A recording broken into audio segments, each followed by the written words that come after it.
කොණ්ඩේ ලස්සනද? ඇත්තටම ඔයාට ඉපදුනත් හරි දිග කොණ්ඩයක් තිබිලම නැද්ද? මොකෝ නැත්තේ?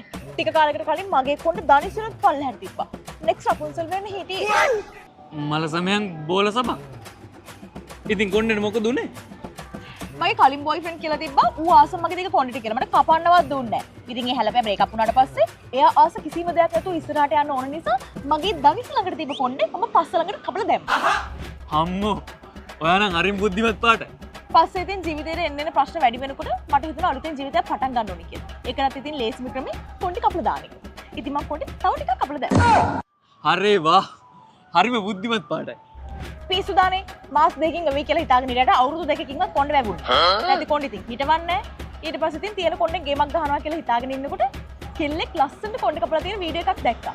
ඊට පස්සේ ඉතින් මගේ යාළුවත් කිව්වා "ඔනී ඔයාට නම් ලස්සන තියෙයි කපන්න" කියලා. ඊට පස්සේ ඉතින් තිබ්බ ටිකක් කැපුවා. එහෙනම් ඉතින් ඒ කෙල්ල වගේම ඔයත් ලස්සන වෙන්න. හරිම බුද්ධිමත්. කොණ්ඩේ කපන තැනදී නම් රාජකුමාරියක් වගේ පෙරුණා. ගෙදර ආවට පස්සේ නම් ඉනෝකක් වගේ තමයි පෙරුනේ. ඊට පස්සේ හිතාගත්තා ආයෙත් ජීවිතේට කොණ්ඩේ කපන්න නැහැ කියලා. හැබැයි එතකොටම ආරංචියක් ආවා කොල්ලෙක් ගියදී කොණ්ඩේ අගිස්ස කපුවම ඉක්මනට වැවෙනවා කියලා. ඊට පස්සේ අයියට දීලා තව ටිකක් කපා ගත්තා. ඔයා බුද්ධිමත් පාටයි කියලා මට හිතුන එක හරි. හරියටම හරි. කාට කියන්නද? ඌ කොණ්ඩේ කැපුවා නෙමෙයි කෑවා. මම මල ගෙදරක හැලිවෙන්දරෙක් වගේ වුණා.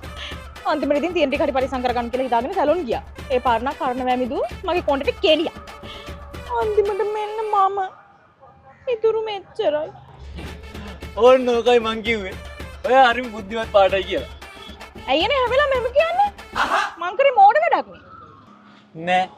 කෙල්ලෝ නිකන් කොණ්ඩේ කැපුවම ඇල්බර්ට් අයින්ස්ටයින් වගේ. ඒකයි.